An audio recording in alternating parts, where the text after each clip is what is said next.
Dobré ránko z Potatier, keďže máme takéto nádherné letné počasie, tak sme sa rozhodli zobrať vás na výlet po Slovensku a ukázať vám naše nádherné Hobbytech realizácie.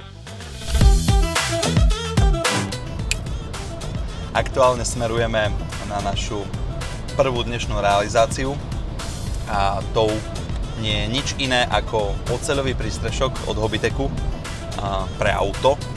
No a je to krásna stavba v hnedej farbe, pekne ladí ku vizuálu domu. No a takýto prístrešok je absolútne skvelý, keď chcete svoje vozidlo ochrániť pred UV žiarením, teda slnkom, pred dažďom či krúpami.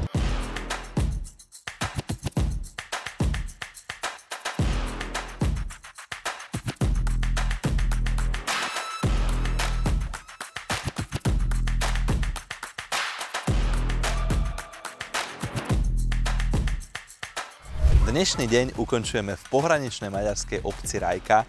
Bol to naozaj nadúpaný deň.